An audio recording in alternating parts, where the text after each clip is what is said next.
You're listening to Braless Watch, where a mother and daughter team offer their own opinions on watching TV through a feminist lens. I'm Beth, the mom. And I'm Lily, the daughter. Welcome to Braless Watch, where TV watching gets a whole new perspective. Clothing is optional. Hi. Hi. How you doing today? Actually, I'm doing pretty good. Yeah, I'm doing pretty good too. I'm excited about today. Oh, yeah. This show is very different from what we've ever done. Yes. This is a complete drama, no comedy at all. So that makes it very different from what we've ever done. And it's a drama that's based on true events. And we've never done a historically based one like that. Right. Really. It is a fictionalization of things that actually happened. So what we're covering today is something called Little Bird. It came out in May of 2023. It's set in Canada. It was made by a Canadian company called Crave for their streaming service. I have a little bit about them too. But it's about First Nations and the 60 Scoop, really. Yeah. Yeah. And it tells the story of one child, right? Right. Grown into an adult to search for their heritage. Right. Trying to go through a whole identity thing. Yeah. She gets derailed a little bit She does. she's facing a pretty big decision moving forward with her life. She is. So, yeah. It was created by Jennifer Podemski, Hannah Moscovich, and Wikipedia said it's in with participation by Jeremy Podeswa. Mm-hmm. I'm not entirely sure why all that was like combined, why the three had to get together, but Jennifer Podemski is actually of mixed heritage, with the Jewish background and Native background. The other two are of Polish Jewish descent.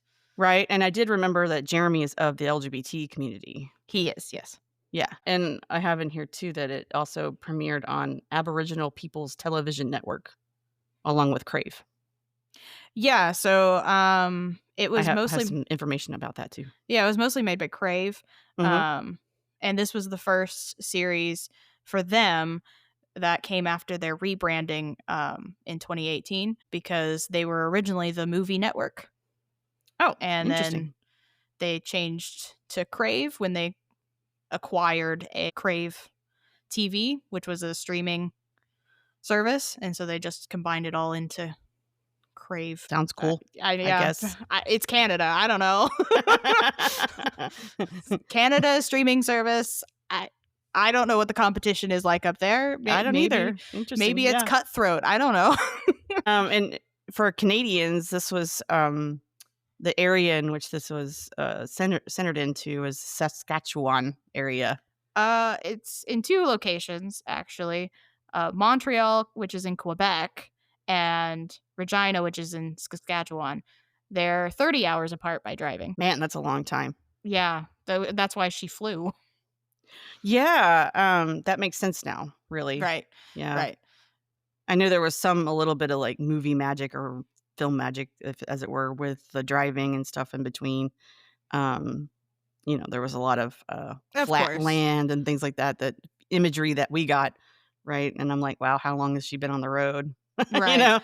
That kind of thing. So, but we'll get into that. So we'd like to take some time to do a word of acknowledgement. Mm-hmm. So I'm just going to say what I wrote. As this episode falls in Indigenous Peoples Heritage Month and on the week of Thanksgiving holiday here in the U.S., we want to take a moment to acknowledge and celebrate Indigenous and Native voices of the land that our present society inhabits. We here at Braless Watch acknowledge our privilege afforded to us by being of Caucasian descent. We are grateful to the peoples of origin of this land and acknowledge the violent conquered heritage that the peoples of this land have endured. Mm-hmm. We thank you for sharing your stories of pain and celebration, as well as everything in between.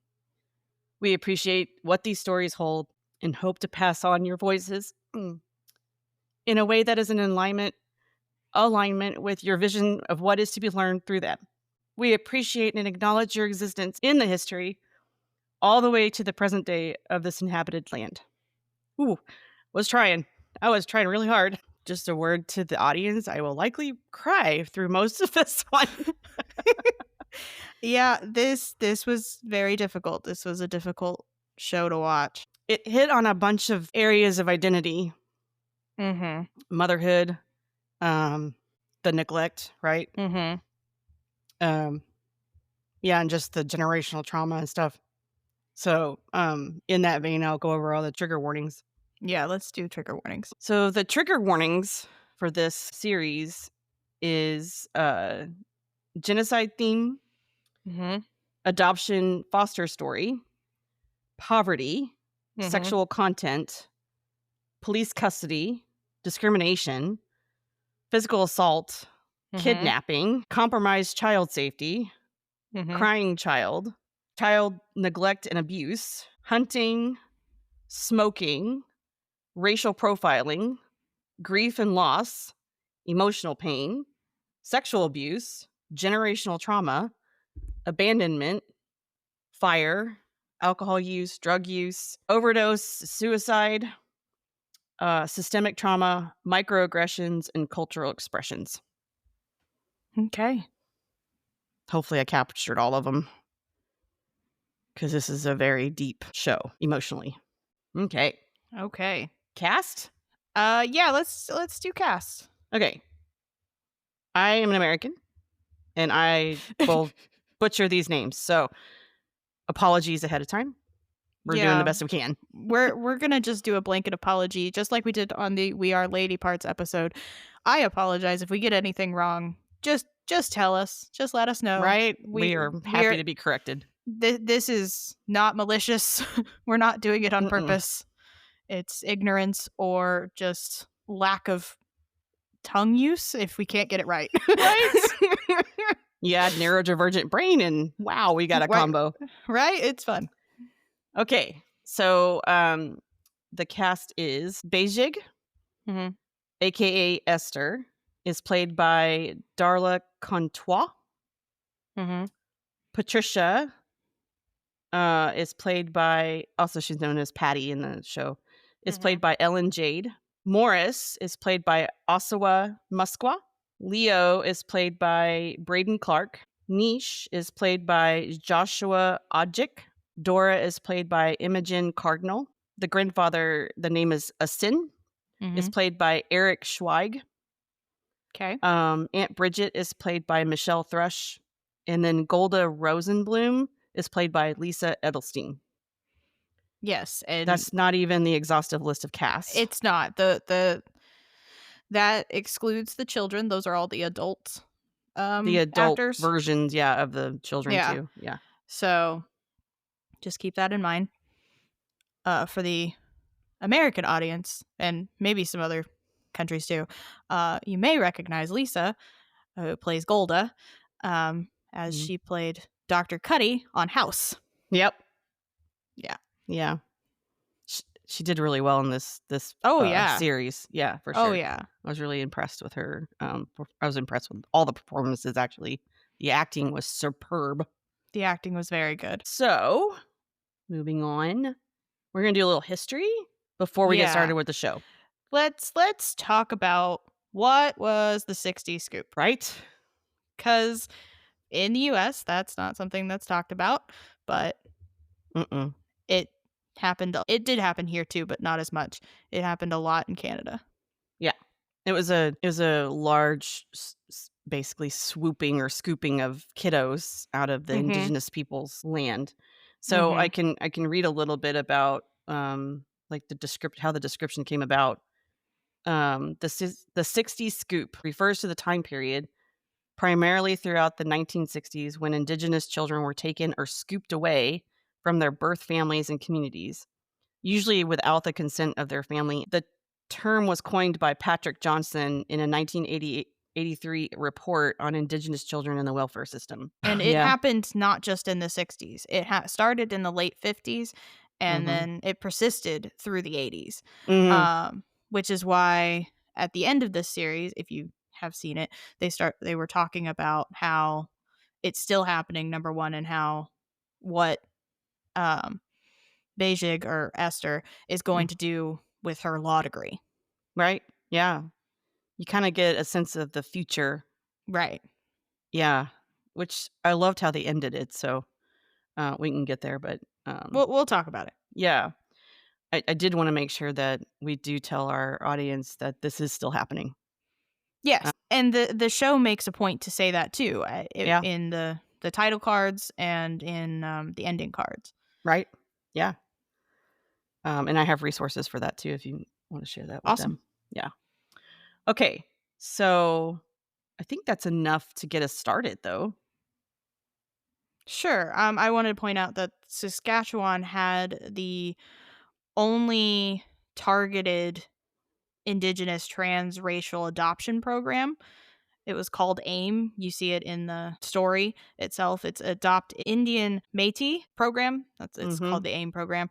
That's yeah. I have So stuff on that too. each province had its own foster programs, but Saskatchewan had the only targeted one. Mm, Everything else was mhm. just more broad about it, I had notes which on that. I'm guessing Oh, is there it why is. they chose Saskatchewan. I mean, I guess, yeah, that I mean, it's they wanted to really highlight I'm Mhm. assuming the show is to highlight where the the bulk or the concentration Right. of kiddos being taken were, Right. and really highlight the reasoning of white Mhm. people or the people in power, probably mainly white people, Right. um, doing that, right? Or Right. participating in that. Yeah. So, So, okay, do you wanna get started on the show itself? sure, I think we're ready to talk about the characters. I think so. We're Who do you finally want to ready to talk about the show. Well, I want to start with not the characters, actually. I want to start with the theme song. Oh, yeah.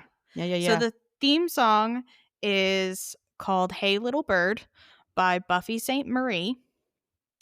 And Buffy St. Marie claimed to have Indigenous Canadian ancestry since the 60s, early 60s.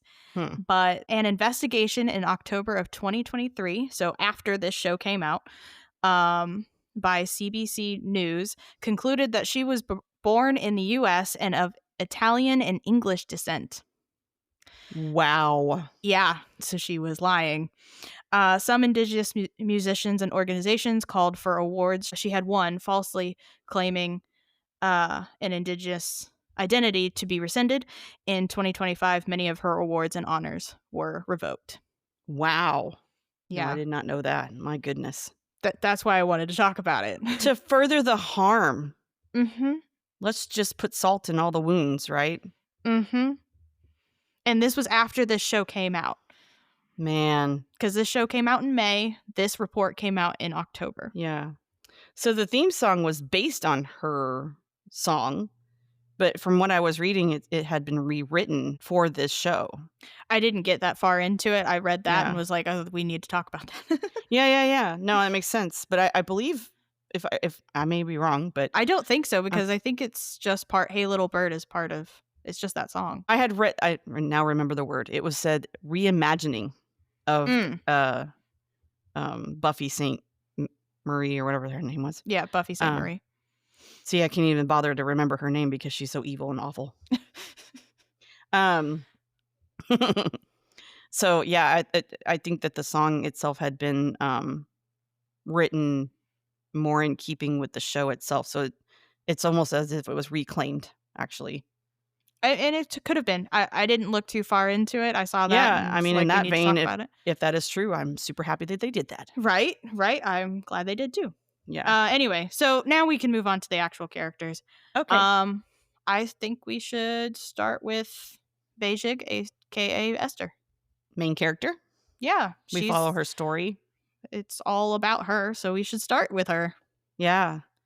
One of the very first things I noticed, and this is a small part of everything, but one of the very first things in the storytelling that I noticed is that um, little Beijing, the child Mhm. Beijing, had super long hair all the way Mhm. past her little hiney, Mhm. and it was beautiful. And then you cut to the 1980s to this Yes, woman, and she has chopped hair, like very short. she does. Um, in comparison, very short. So it's not quite pixie, but you I know, mean, it was basically Pixie. yeah, it's really, really close to, but just very short. So it in that to me, because I value my own hair and I Right. understand the cultural reference to it. I just wanted to point out that I noticed that. I don't know if anybody else who Oh, watches the show I noticed think it. that was very deliberate and very important because Yeah, if as the time goes on, her hair gets longer it does. Yeah, as she's exploring her background. Her yeah, hair does get longer. yeah. So that was one of the very first things I noticed. Um, Mhm. the growth of her character too, and you can, gosh, the acting was so good. You can you can feel the uncomfortableness, even if Mhm. the character didn't recognize what that was, of being uncomfortable, or that Right. sort of side vibration of, "I'm here and I know I'm supposed to be here, but I don't Mhm. feel I belong." That makes any Right. sense. Yeah, and it's not quite discrimination, it's just like something's off, right? Right. Yeah, and then he overhears a conversation Yes. from her future in-laws, Yeah. especially her Well, it's her future mother-in-law. mother-in-law. Yeah. Oh, Her she's a piece of work. mother-in-law is whoo, we'll talk about Leah in a minute. Whoo, Leah Yeah. is something else.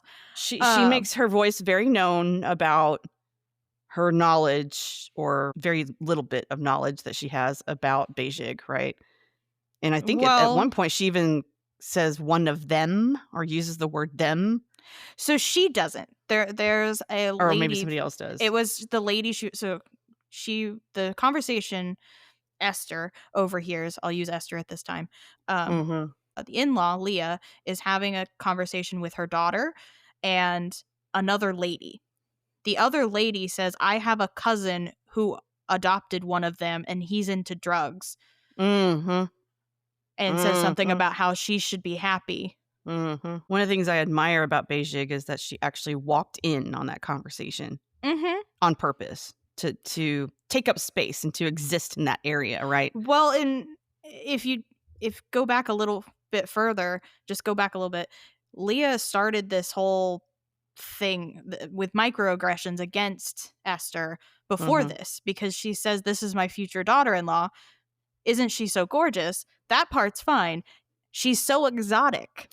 Oh, yeah. Oh, yeah, yeah, yeah, yeah. There were many, many Ugh. microaggressions in this, and I was so happy to see that they were written in, right? And then Right. they gave actors the ability to deliver these microaggressions, because this Right. is a lived experience. This Mhm. happens all the time with different kinds of nationalities and ethnicities, and all of the marginalized communities. There's all kinds of Right. bigotry that happens, and discrimination.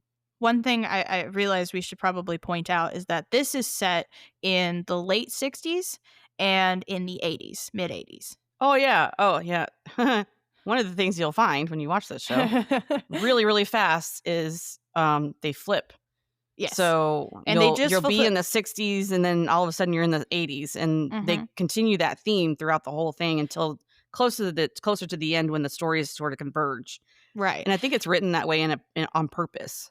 Right.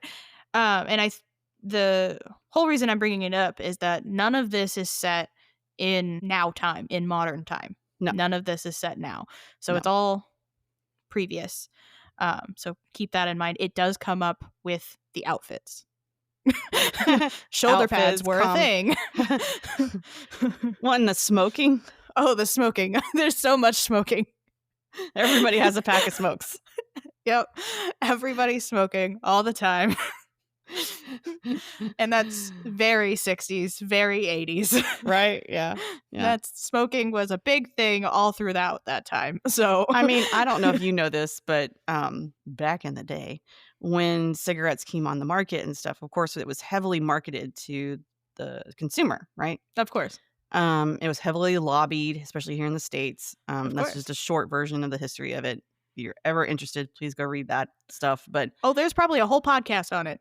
probably, but the what I found to be very interesting is that doctors, not only did they smoke, but they promoted it as a health thing. They did. You Like, should this take is up smoking. yeah, you That should was take up like, smoking for stress relief, for weight loss, for, all kinds of things. yeah, It was sold to everyone. deal with your anxiety, all of those things. Yeah. I mean, it's a wonder we didn't have 5-year-olds just walking around with cigarettes. Really. I mean, they kinda did because they were allowed to go pick it up from the True. There were no store. regulations around it, yeah. Yeah, they were And sent there with are a note. people that have, histories where they started at age 8 or 9 Mhm, smoking because their parents smoked. mhm. So, yeah. Anyway, but Sorry, just a little it's side jaunt there. obvious, yeah, it's obvious that this is not set in modern time. I just wanted to point that out. Yeah, no, this is a story literally around the time of when the '60s scoop happened, right? Yes, And then the 20 years after that and what happens to a child that goes through that. correct. So yeah, and it's centered on Esther, originally in Beijing. Yes. Um, so yeah. But so we were talking about Leah. Let's move a little further on. Esther herself starts to go on this, decides to just go on this journey. She leaves her own engagement party early and then Yeah, because she's goes on upset by this being journey. to have the microaggressions and to be discriminated against at her own engagement party. She's not Right? as welcome as her fiance, which is this is Yes. his parents' home and, And there's um also more rich. So there's a yeah, lot of barriers. yeah. And I don't know if you noticed this, but, she did interact with, Golda, Mhm. her adoptive Mm, mom, yes. during the party, and Golda was sort of isolated on her own, didn't really want On to. purpose. She did Oh, that to yeah, on herself. purpose. Yeah, yeah, yeah. Because I guess for a few reasons from a mom's perspective, she didn't wanna overshadow Esther. She Correct. wanted Esther to shine on her own, which she does. Mhm. And also, we don't know Golda's story, but we get a little snippets of it, Right. as the show goes on, and I think Golda's just a really grief-stricken person. And I it's think really that's hard part of to it. be in the lavishness and the indulgence of wealth Right. when you come from where Golda comes from. Right, and we'll get into Golda a little bit more, but I think at Yeah. the party, there's other reasons why I think she also doesn't get along with her future in-laws, and also she doesn't get along with her ex-husband, who is Mm, now with somebody else. mm. So she was trying to just stay away from everybody. Yeah, Try not to yeah. start fights, nothing about that, just It's gonna be a I'm gonna wallflower today. I'm gonna be a wallflower and smoke. Yeah. So she had multiple reasons to be on her own, even though Right, Esther kept trying to engage with her and get her to be more chatty and involved, but right. Golda was just not having it. Didn't have it in her, really. No, Yeah. Again, superbly acted by Lisa right. Edelstein. So, anyway, yeah. So then, yeah, Esther leaves She the does. party. She leaves the party and then she leaves in general. She goes back She to gets Regina. really upset. Yeah, and you can see this degradation of her emotional resolve, the Mhm. mask that she's worn for so Yeah. long, and the the mother-in-law or the future mother-in-law, that was the straw. It just Yeah. broke. It was It the just one broke. it was the Yeah. straw that broke the camel's back. It was the And one we small we need thing to that broke say, it. Esther's around what, 28, 27, Somewhere in 28, there. somewhere in there. She's in Yeah. law school. Yeah. So it's after college. So Yeah. So she's older, right? mhm. Knows how to take care of herself, has all the skills and everything. Mhm. And she's so upset that she, basically makes a mess in her room, pouts a little bit on her bed, and then just decides, I'm packing a bag and getting out of here. And she Yeah. doesn't tell anybody. She doesn't. She just leaves. She just My disappears. my surmise of that is that she didn't have the vocabulary to even express herself in what she Well, was feeling. she tries to explain it to um oh god, what's the boyfriend? David. Fiance. David. She tries to explain it to him. She says, "Look, I didn't tell you because I was pretty sure you'd say that's crazy and why don't you wait a little and see how you feel in a week. And I wanted to go before you or anybody else could talk me out of it. And Yep. I felt like if I don't do it now before we get married, then I won't do it at all. And I'll get caught up in us and having kids." Mm. So she understood the trap that she Yeah. was facing. Well, and she mentions she has brought it up before Right. her heritage. So she's Yep. been thinking about this for a while. This is not About 10 years. right. This is not Yeah. something that just came out of nowhere. She's been thinking about this for 10 years or more Yeah. because she brought it up on her 16th birthday to Yeah. Golda, and Golda shut it down Yeah. completely. Yeah. Probably really painful for Golda, just from the Probably. parent perspective. Yeah. Well, and we also don't know what Golda's life was like. It's not We about don't know what Golda. Golda's life was at this point, right, in the show. Right. We don't know what Golda's life was like, and we also don't know what Golda knows. And Right. there's a moment later, right, and a couple Right. episodes later where we find out, and I'm like, "Whoa, that's so heavy. Right. Wow." It broke apart some stuff. Oh yeah. Oh Yeah. yeah. So Esther goes on this journey to try to find her family because she has memories of having siblings, Mhm. um, and having different parents and Mhm. living somewhere else. Mhm. So she wants to find out why she has these memories. Yeah, she was adopted at age 5. Yeah. Yeah. So So she she was old has enough to have those memories. mhm. Yeah. And also the emotional growth at age 5, right? Right. You understand your, attachment, your connection, your security with your caregivers, which is usually your parents, Mhm. and that was interrupted for her. Right. Yeah. So she's wanting to get back to that to see where does that road lead me, right? Mhm. And then she starts her journey, and she does face some barriers, but there's little snippets of information that are fed to her, and Right. she's got this. What did I write? She has quite the fire. What did I write about her? Yeah, I wrote Beijing has a quiet fire, not quite the fire, has a quiet fire of Mhm. determination in her search. Yeah. There's a fire in her belly, right, that Right. fuels her to keep going. Well, she starts her search looking for her sister, her youngest sister. Um, Well, she finds out she has a sibling, and it's the Dora, yeah, well, that's what she starts off with yeah, because that's the information she has because yep, Dora, way back when, tried to find her family too. yep, yep, and put her name in, we find out She later. did. She put her name in to be contacted if anybody else was searching, Correct. and that's how the 2 connected because there was permission or Correct. consent to have her name Right. given out, yeah, Have her name um, and number given but out. then she goes to find Dora, and Dora has had her own issues Of course. and is, nowhere to be found, really. Right. So So the she has search to go on a continues. actual journey to find Dora and goes to many places to try to find her and ends up Right? finding her. She does. Yeah.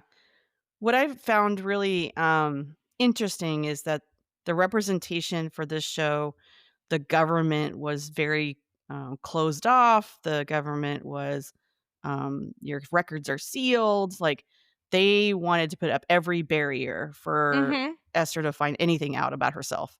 Mhm. And then when she goes to dig around in the neighborhood and stuff to try to find Dora, everyone is, like, really kind to her. Mhm. And even the cop gave her information that she shouldn't have given Yep. about the address Yep. from all of the arrests Yep. of Dora. Yep. So there's just these little snippets of, breadcrumbs that she's Mhm. following to get to some kind of somebody that's gonna Somebody connect her. who has an answer. Yeah. Doesn't matter what the answer is, an answer. Yeah. I find it interesting how they portrayed, Esther realizing that her sister is the one who served her the wine. It was a very slow sort of consumption of that or ingestion of the, "Oh my god, it's happening," right? Mhm. Yeah, I love the pace of the show. It's not too fast. it's not. It really allows for the feelings to sit a minute.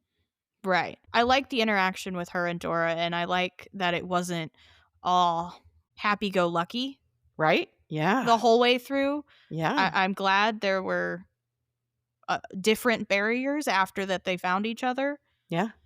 because when you are separated like that and then you get back together, there's going to be some kind of bumpy road.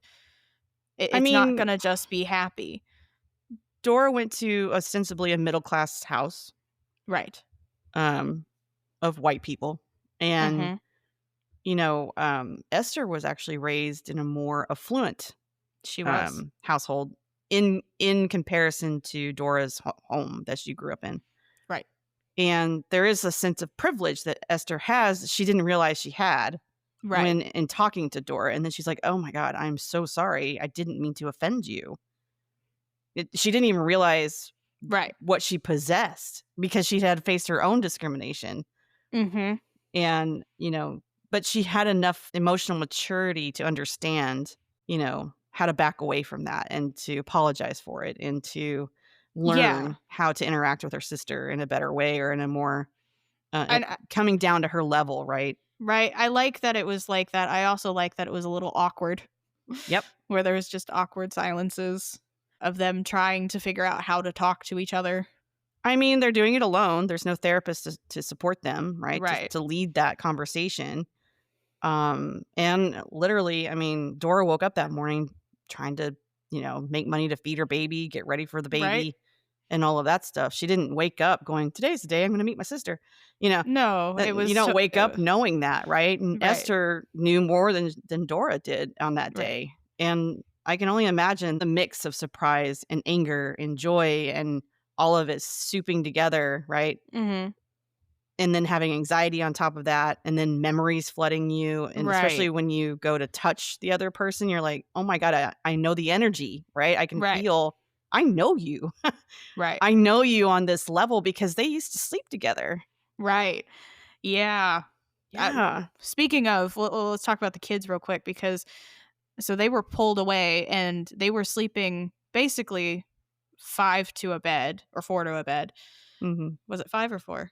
I think it was 4. I think Leo spent the time Oh, on the yeah. floor because I think he was Yeah. too big for the bed, actually. Right. Yeah, I Yeah. think He was a he pretty was tall kid because right. he was So 10 at the time. so they went from a family of 6 down to a family of 1 basically in one night, Mhm. one day. Mhm. So, and then the kids were sent and they were in the weird room with a bunch of beds with a Yep. bunch of other kids Yep. now sleeping by themselves. I'm surprised they slept at all. Right? I mean, that's probably why they were sneaking out of their beds and trying to, Mhm. um, you know, find their sibling and all Right, be and then to together. try to leave. Yeah. Yeah. Yeah, of course. Yeah. But when you get reunited like that, I can only imagine the a mix Right. of all of the feelings are all really, really strong and overwhelming. Right. And I wasn't surprised that they portrayed Dora having a little bit of a verbal outburst. I mean, Right. even Leo had a verbal outburst. Right. Niche had a verbal outburst, right? Mhm. The anger that is so it's buried. They literally Mhm. buried it deep, deep, deep. And Mhm. then the sight and the notion that Esther's alive and the other children are alive and the siblings and oh my god, it just unearthed all of that. Right. And anger is very, very, um it makes sense, right? Well, and for Dora specifically, talking about just her, she was so young, she didn't know if those memories that she had were true, Mhm. Mhm. which Yeah, is why she was like, "I'm just gonna put my name in there and see what happens." yeah, But yeah. I don't know because she was like 2, 3? 3. Yeah. Yeah. Based my guess is 3. Yeah. Yeah, they didn't specify ages at all. No. They did really well with casting, though. They did. Yeah. They Yeah, did. but my guess is 3. And that makes sense for her memories too, that Right. again, when you touch your sibling, you know the energy. Mhm. There's a history there, but it is questionable because you're like, "That was so long ago," your brain is gaslighting you into thinking, maybe that didn't really happen," you Mhm. know? Yeah. Mm, so So, painful. moving on with Esther's timeline. So also she goes to talk to the original case agent, Ugh, um, Adele. Adele. Adele got corrupted by her own work, unfortunately. Even though she felt uneasy and Mhm. wanted to She knew it bail was right wrong. She away. felt it was wrong and did it anyway. Yeah, yeah. But what does that say for people like Adele, though, Mhm. when you have these social constructs you're trying to fill, right? Middle class, white woman, Mhm. young, not married yet, right? At the time that the children were taken. Um, you have this opportunity to have a career, Right. and the woman who's training her is like, "You need to suck it up. Yeah. If you're gonna do this job, suck it up," right? You're gonna have to build some kind of skin to this. I think her name was Janine.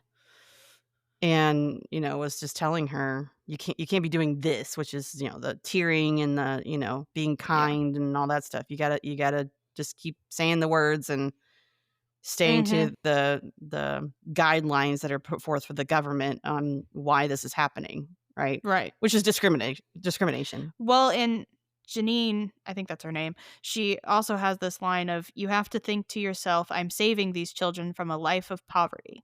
Mhm. Mhm. So, weirdly, I just thought of this. Um, in religion, the religion I come from, Mhm.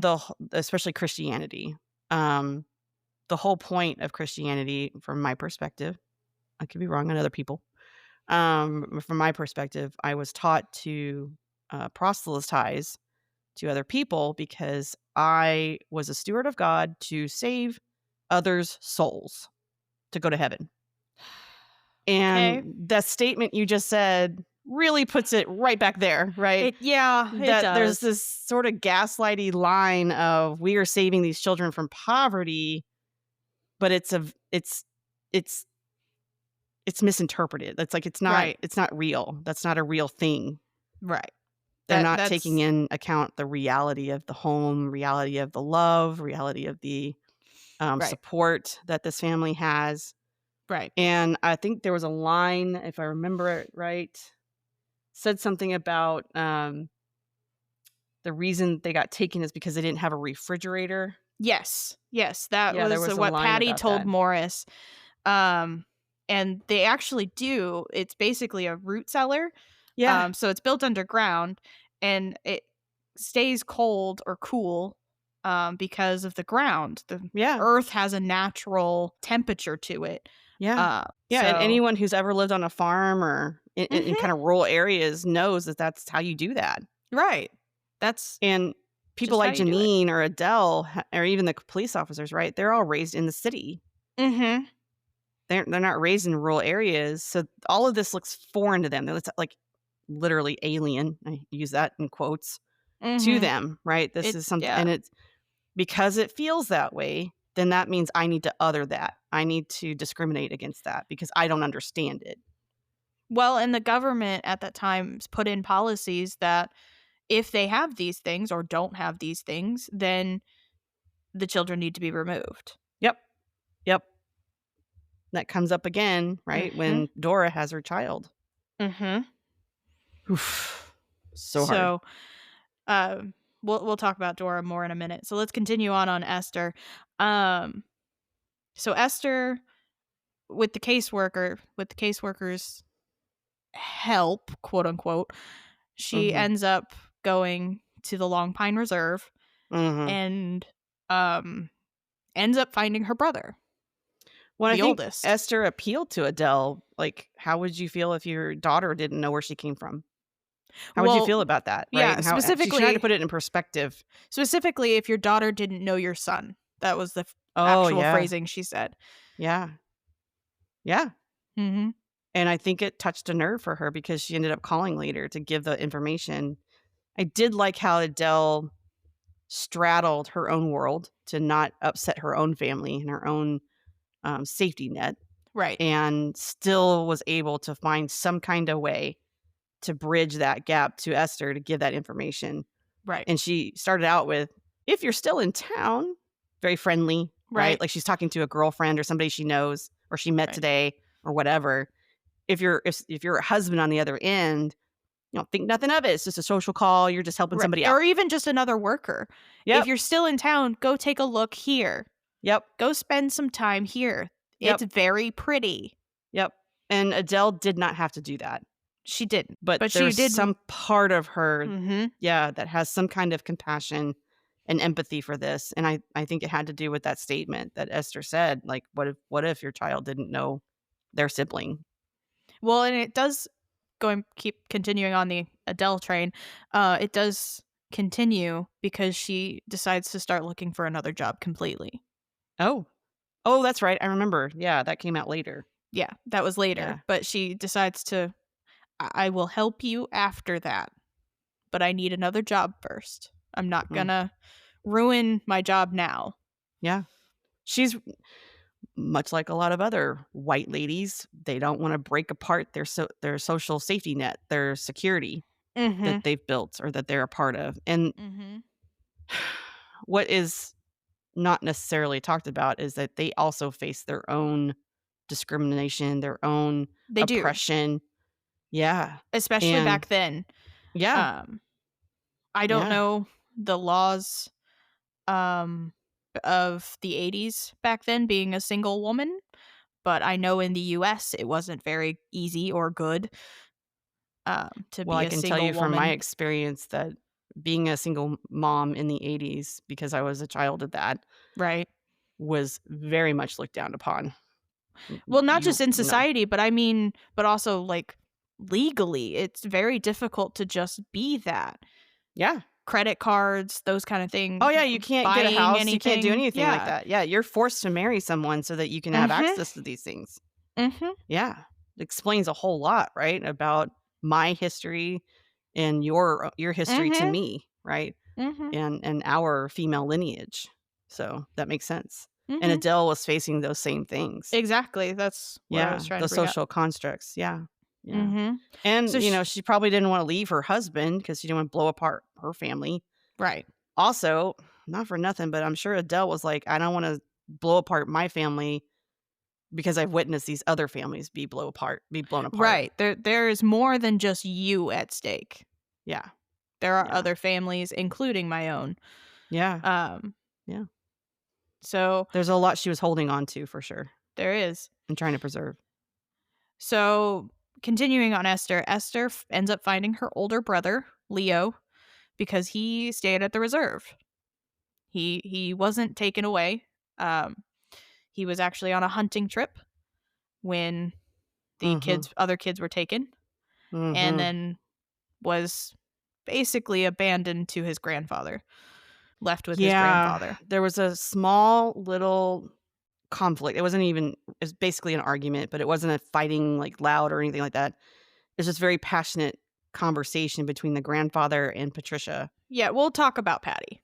Okay, We'll get into Patty, yeah, but but I'm just Leo did stay. trying Yeah, to explain why he's there and not anybody else. yeah, They try to have a discussion, and again, it's awkward, and because things that Beijing thinks she knows are not completely true, and then the things Leo knows, he knows more because he was older. He was yep, 10, and yep, she was 5.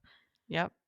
So there's conflict there, and I really liked how Leo's wife, I can't remember her name, how she Oh, I don't stepped remember in, her name. Yeah, she how helped buffer some of that. she Yeah, did to try to explain because she was also probably a child of around there because yeah, that's the whole reason Beijing found Leo in the first place was that one guy was like, "Who are you? Where are you going?" right. Yeah, because she got lost. She did, and he's like, This "I know exactly where you need to be. right. He's like, follow me. Follow me, and then the house past the school bus. Go Right. there. That's where you need to be." Well, that's what I'm saying is that along her journey, she met so many people that are like, I got you. Let's go this way. You know, Right, and the story was told in a way where these breadcrumbs were legitimate breadcrumbs. They actually led her somewhere. right. And then these pieces got picked up along the way, Mhm, meaning the family members, the storytelling, the mhm. details of the history, um, and that's all she needed because all of it shapes who she will become Right, eventually, which we don't know what that would be. But the summation is that she's going to be a lawyer who will advocate on behalf of children right, right. eventually. That was the inference there. But yeah, Leo again bursts out in a verbal like anger. Yeah. Yeah, Because and then the they're wife all steps just in, so right? And angry. yeah, and Beijing at this point has not shown too much anger. It's been mostly sadness and Yes. grief and loss, right? And, I think she her had a little bit of first anger right when she left the party, but I think her first emotion normally is sadness yeah, rather than anger. yeah. But she faces the anger from her siblings. Yes, all of them. Yeah, all of them. But yeah, her and Leo finally get to a place of stability, Mhm. And then she comfort. finally goes home. Yeah, yeah. This is when the very powerful conversation happens with her mom, Yes. right? Try to Well, remember the so order of things. yes. So she goes to the meeting first Oh, with the rabbi? the rabbi meeting, yes, because she's supposed to be marrying David. Oh, she kinda loses her ability to Sh focus there because she's so Well, focused on her own journey. and he's just not he can't understand. He doesn't understand. David does not understand. No, I actually wrote the statement. He tries to love the discrimination away. He does. He tries to say that his love is enough, but it's just not. Oh, I He actually said that out loud when I was watching the show. I was like, "Oh, honey, Right, that's not no, gonna this no. work." You can't love this problem away. As much as he was trying to go, "My mom's a piece of shit," and, just really we're trying to be But on he also Esther's didn't side, stand up for her he didn't in stand up for her, and he doesn't understand. no. And that's what she finally comes to realize, "You don't understand. You will never understand my experience." Right. She was on the reservation for 2 days, and she says this, "I have a brother and a grandfather and nieces and nephews and cousins, and they all look like me, and I've never had that before, and I didn't wanna come home, Mm. and I feel like if I try to explain that to you, you're not going to understand." 'Cause he's always had that. Right, He's never not had that. right. He's always had a home to go home to. He's always had that safety net. He's always had the ability to have his problems absolved in his own Mhm, home. mhm. And Esther has carried this Right, since this has happened to her. and he just does not understand. He doesn't get it. One, I think Esther too points out that in her own way that it is important for somebody to understand in Right, order to be in her orbit, in order to be her partner. right. She needs that. That's a need she's uncovered Yeah, as someone who is, a heterosexual being that wants to be in a partnership or eventually get right. married, possibly, or whatever. This is a need she's uncovered, and he will never be able to give that to her. Correct. She Yeah. realizes that he's not it. Nope. As kind as he is in the realm of his world, He just it's not tries enough. he just tries to love it away, and you can't love it away. You can't love away discrimination, no, and you can't love away the grief and loss and pain of being torn from your family that way. You Right, can't. There's not enough of other person's love, right? A partner or whatever. There's not enough of there's not it's not the right kind. What you right, need is your familial love. right. She breaks up with David, Mhm. um, and then has a fight with her mom. Yeah, that's when the anger came out. That's the anger. There it is. I think I have some quotes on that, really. Yeah, she says, "You can't just stick a new name on a person and pretend that nothing happened. Yep. You can't take a 5-year-old away from their family and think they're just going to forget." Yep. And she calls her mom, her adoptive mom, calls, Golda. Golda a criminal. She It was does. criminal. And Esther points out too, her dismay, I guess would be the right word, and maybe even disgust that Golda adopted a child that was torn from her Mhm. family when Golda has also faced similar Right. a similar history, right? She has a similar history to that. Right. She asked, "You remember your family, yet they're gone." Yep. And we learn more about that later. Right. I mean, Well, I kinda knew in the this is show this what is this the was point. about, but Well, I mean, they make it pretty obvious do because they? Esther mentions it at her engagement party Mm, about how she was named after Golda's sister, Esther. mhm. Yeah, they make it fairly obvious. I didn't find it to be quite obvious. I think if you have a sense of Jewish history, you're gonna get it, right? Right. But if you don't have a sense of Jewish history, you might be a little lost. Maybe. Anyway, Yeah. so she runs back to her brother. Well, she runs back to the Regina, Mhm. and then eventually to her brother. And then she finds out she has another brother, a twin, actually. Yeah, that brought me to tears. I didn't Right? know they were twins. Nope. Nope. Neither did I. I thought she was older. Oof, my Yeah. goodness. So she goes on a quest to find him. And Adele Trying to remember actually how she got the information to go find him. she convinces Adele, basically. And Adele says, I will give you this information because I know where he is because I drove him there. Oh, wow. Yeah. But I'm also That's leaving right. this job because Oh, she that was the interaction where Esther was in the office, right? And yes. And she Adele was was like, pissed. Yeah, Esther was done. yeah. But finally, yeah, her anger started to come out, right? Right. And Adele was like, you need to be Calm quiet. down. Yeah. Calm Don't down or I embarrass can't me. give you anything. Right. Yeah. You need to control yourself. You need to have comportment, Right. right? And decorum. Yeah. Do not make this hard, right? Basically. Because So Adele had more power in that moment than Esther did, even though right. Esther was seething under her skin. Um, but Adele both understood that, but then also needed to control the situation Right. because it could harm her as well if there was Right. a big scene. Right. Yeah. So she finds out her brother Nish was adopted in the U.S. in North Mm. Dakota In North Dakota, yeah. when he was 10. So he spent Yeah. 5 years in foster homes before that. Yeah.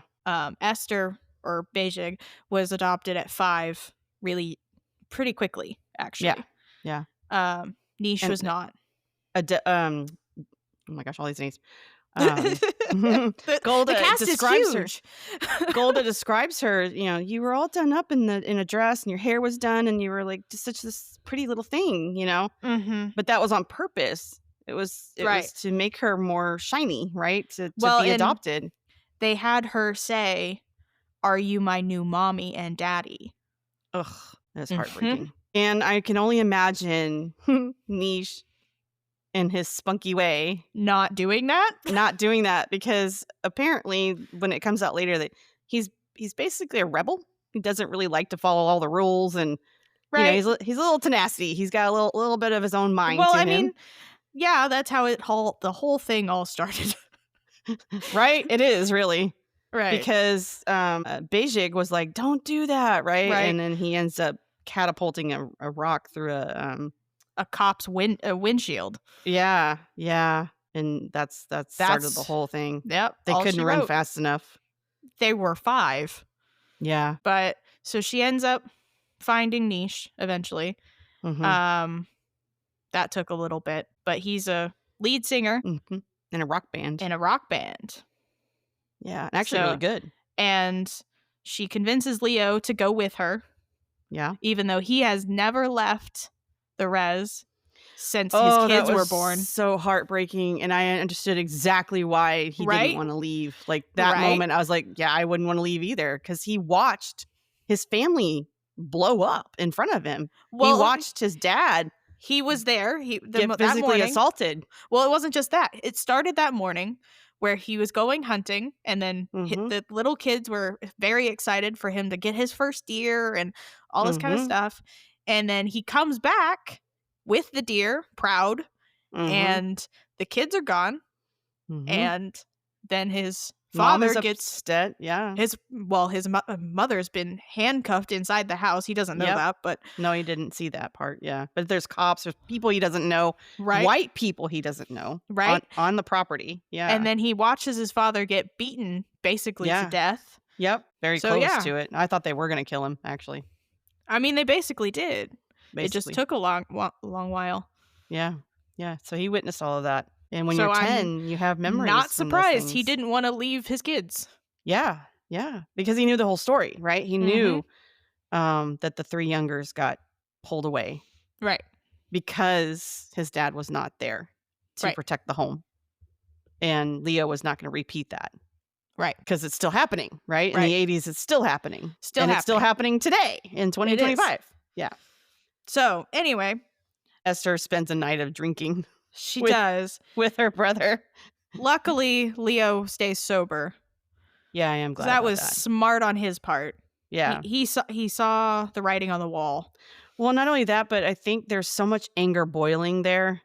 He didn't wanna fuel it with alcohol. Like, I Right. there may be some witnessing that he's done with other people, and he just didn't want that. Right. Also, he's driving, Right. um, so And so they try to have a conversation, like have a good time with Niche. they try to, but And it's then all they clouded, right? It's all right. clouded in drugs and alcohol and, um, escapism Mhm. for just a moment, right? Because the pain is so great, Right. and, then they get back to the hotel and, Well, they were it kind trying to say goodbye, they were trying to say goodbye. and it And again, just the anger, the it's just anger too got in the way. much. Yep. Yeah.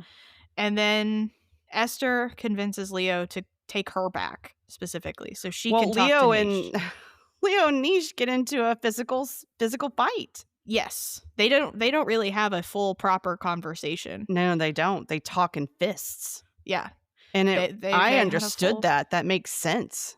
yeah, they had a fist fight, and then Leo and, Bajik left, and then Bajik convinces Leo to take her back. Yeah. Yeah. She didn't want to S leave him. Didn't want to Right. leave Niche. Yeah.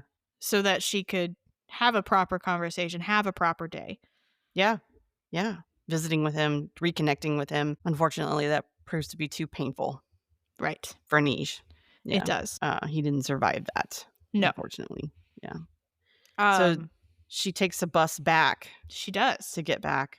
Yeah. And I really looked at the casting on the bus. Most of them were of color. And it made me wonder if that was maybe a low income bus, maybe, or something that really targeted that Possibly? demographic. Don't know. Also the bus was called Grasslands, and I looked it up and there isn't a Grasslands bus company. But I just thought I'd look it up just to see. But anyway, I was just looking at that stuff, and Mhm. the more she sleeps, the more memories that come forward. Right. Yeah, and the more time she spends on her own reflecting, the more that comes S forward. Right. And then she gets back to Leo's. Leo's house, and Yeah, Leo has to tell her that Niche didn't survive. right. And she literally just left him several hours before that Yep. because she was Yep. all excited. We reconnected, things went well. Yeah, she's reconnected now with all of her siblings. Yeah, she was super happy despite where the emotional stuff was left, especially with Right. Dora. But at least her story is starting to come together now, Right. only to have this happen where Mhm. Niche couldn't handle the emotional weight. I I mean, it mean, makes sense too. It really yeah. does. I mean, the storyline for him didn't surprise me in any kind of way. No.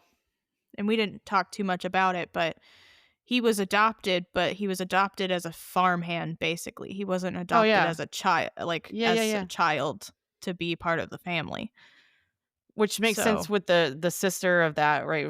When Esther goes to talk to the young woman that's on the right. farm, of I guess that would make me officially his sister. And I'm like, why would she use the word officially? But then we find out several lines later, right? And a couple Right. scenes later that yeah, she Her might be parents officially adopted the him. sister. Yeah. Yeah. Only because out of adoption, not out of anything else. She never Right. had a relationship with him. She said she never even really talked to him or spent Never any time really with thought him. of him until Never really later. thought of him. Yeah. And then she admits that's wrong.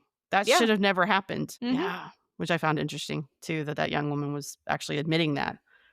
But yeah, Niche did not have a A good life. good And upbringing. no, he didn't have anyone. There was no safety net for him, right? There was nothing there to preserve him or to love him or to give him all the good things that life can offer, right? He got Right. all of the other stuff. And it Right. didn't help that his personality was also sort of sandpapery, right? He Right. was a rebel.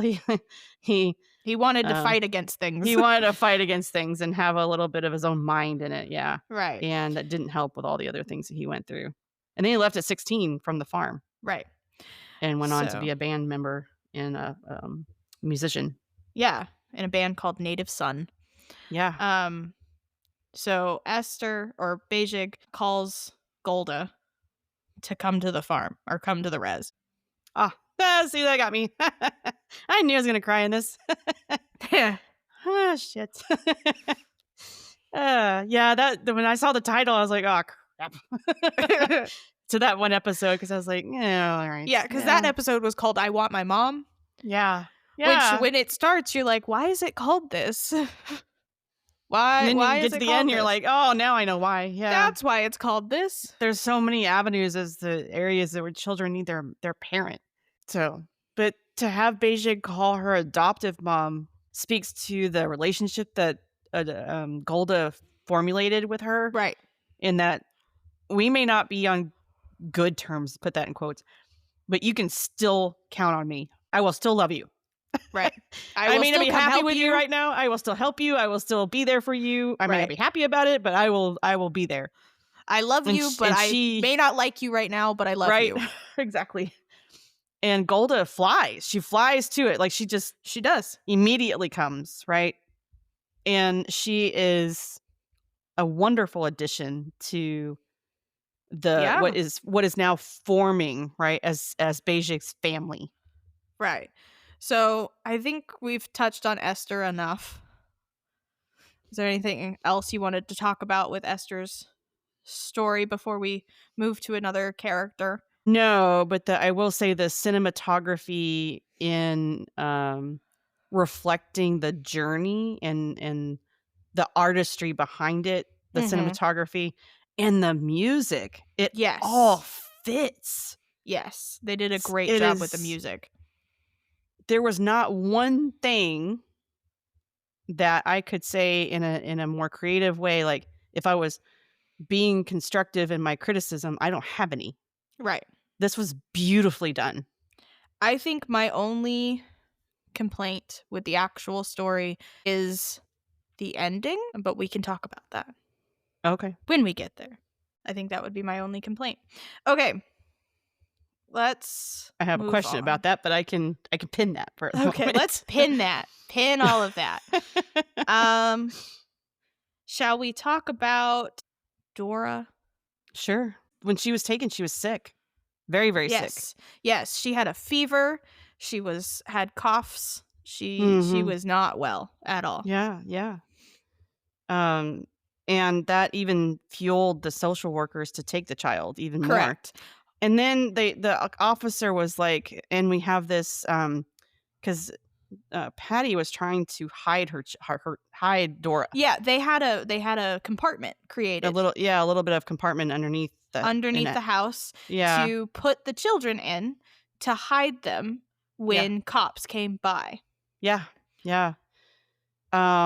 And poor little Dora coughed, and the cop was like, Mhm. "Oh, what do we have here?"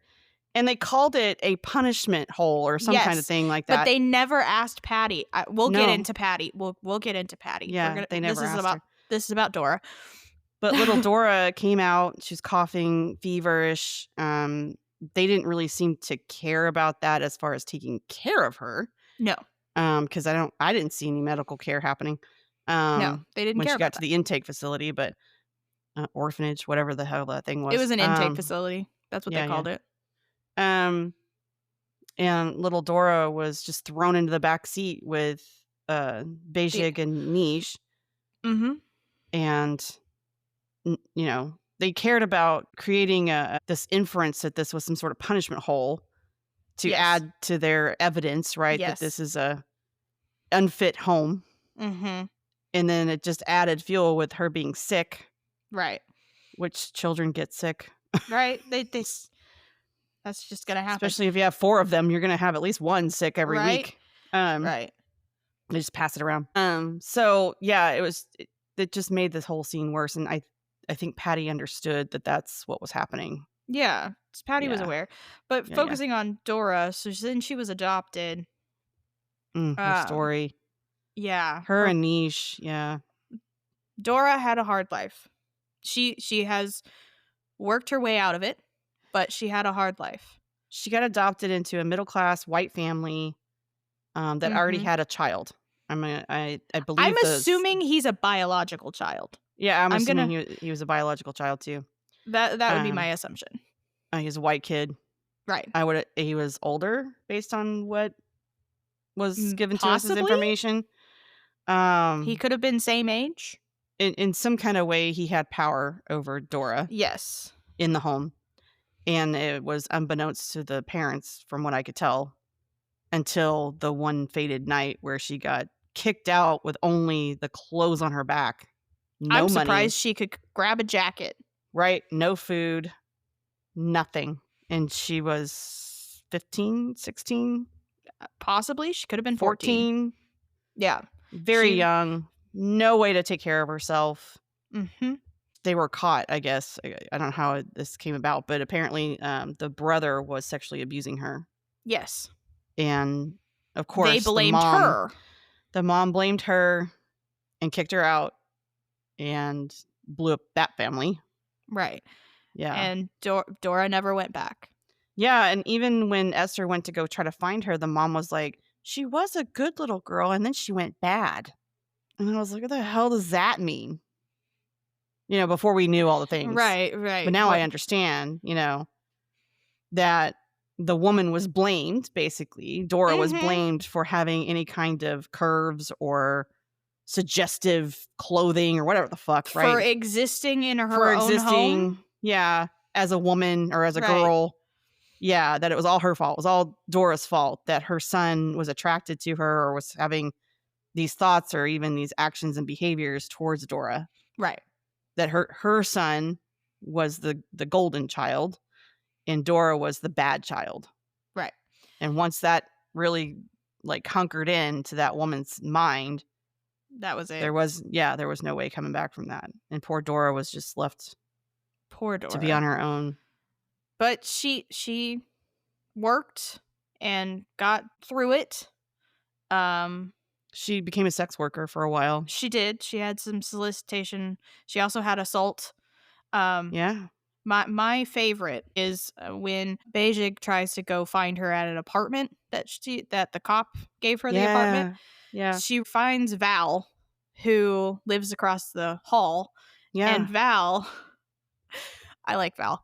I like Val too. She says it's not my place, but there was this guy. He was a real loser. He was jealous. He didn't like her working the street, so he tried to rough her up. So she beat the crap out of him. She threw his stuff out the window. It was hilarious. You should have seen it. Yeah. Yeah. She didn't take crap from nobody, that girl. Yeah. Yeah. Again, the anger, right? Mhm. It's powerful. She had it built up, Yeah. the anger. And what I don't think Dora really realized at that time too, when she was 17, 18 years old trying to get through this, Who that knows? she had been fostering that anger since 3. Right. Right. Yeah. Good 17, 15 years of anger. Well, and Just she undercurrent of lava, right? right. Boiling under the surface, ready for the volcano to just burst. Right. And she unleashed it on that dude. She did. So And so she got a new partner, Doug. I like Doug is Doug. cool. I like Doug. Yes. He's very chill. He is very chill. And he speaks so highly of Dora. He He does. finds everything good about her and just piles it on, compliment after compliment. He does. He says, "This girl, let me tell you something. You hit the jackpot too." For real Mm. though. I mean, the way you pulled yourself up, like you're getting your GED and all that. I hope this is okay to say, but when I first met her, she was a scrappy little angry ball. Mm-hmm. And when you put her hand on her shoulder, she jumped like a stray cat or something. She's been through a lot, but ain't nothing keeping her down. Mm-hmm. And I love that they directed the actor to take Dora's shoes off when she got settled into the Yes. couch. Yeah, when she sat down. Yeah. It does a couple of things, right? It shows that he is a compassionate man. Mm-hmm. It also shows that a man of color can be a good dad. Right? And it also shows that he's he attentive. truly cares about her. He truly cares about her, that she has found what love is, that Mm-hmm. there is a possibility of happiness Mm-hmm. despite all the crap that probably both of them have been through, right? Right. And that they found sort of an island of contentment between them. Right. And they're bringing this child into this beautiful contentment island they've built. Right. Yeah. in this little home that they have, right? And so after all of that, there is a little fight with Esther, or Bejig, and Yeah, and at the then time, Basic doesn't know what she said. right, right, Yeah. and I don't think she ever learns. Uh, Maybe down the line. maybe down the line, but in the containment of the story itself, we No, don't. yeah, yeah. She never We finds out. learn, but I don't We know that know, Basic, yeah. right? Yeah. Eventually, Doug I Can I just calls. say I Yeah, knew what the whole thing was about. yeah, yeah, Like, yeah, it's just yeah, so common that there yeah. wasn't any other answer to that, really. Right. And that makes me upset that the statistics are so high for step siblings and for incest to happen, Mm-hmm. and just I'm Right. this is where my anger comes up. So moving along the story, Doug eventually calls Bejig at Leo's, and Dora had her child Mhm. Mhm. and wants Bejig to come see her. Mhm. And then Basic asks the consent question of, Correct. "Does Dora know? Is it Does okay? Dora know that you called me? Yeah, do I have permission to come?" Right. And I'm glad she asked that. Right. Yeah. Because it gives Dora the space and time to say, "Yeah, I don't want her here," or, "Yes, I Right. do want her here."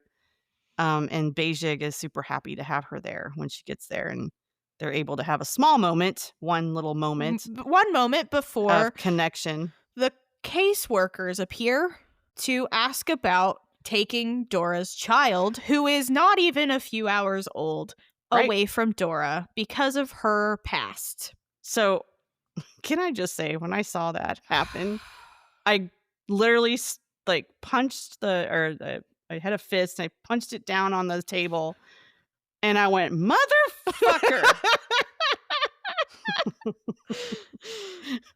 Out loud in my own home by Are you myself. kidding me? And I was like, "God damn it, this family can't get away from the fucking government just wanting to harp Mm-hmm. in." And this is a mixed race child, but mixed race with native descent and African American descent, possibly. I'm not sure what Doug comes from, but Not sure. He might be he's of Canadian. color. He's of color. And, racism has not died, so it's still there. No. And this white man caseworker Mm-hmm. starts blathering about, "Do you have a refrigerator? Are we going to find a crib in your home? Blah, blah, blah." Yeah.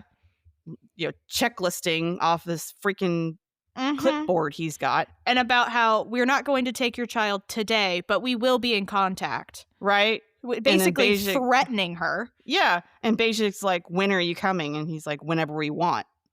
There is no timeline for it. Ugh. I was so pissed. I was Right? so pissed. Can't No. even enjoy having a child, right? And Right. she literally just named it Right. and, explained the name and all that stuff. And they're Mhm. excited. They're excited to have the cat. They were excited to be pregnant. The child is not even a few hours old when they were having this No, discussion. no. It's already loved. Mhm. It was loved before it was born. It And this was. caseworker just storms in And makes with, assumptions based off yeah, of Dora's past. right. Uses her criminal record against Mhm. her. As reason to take the child away. Right. Or Or at even least to discuss. investigate. Yeah. Yeah. Taking the child away.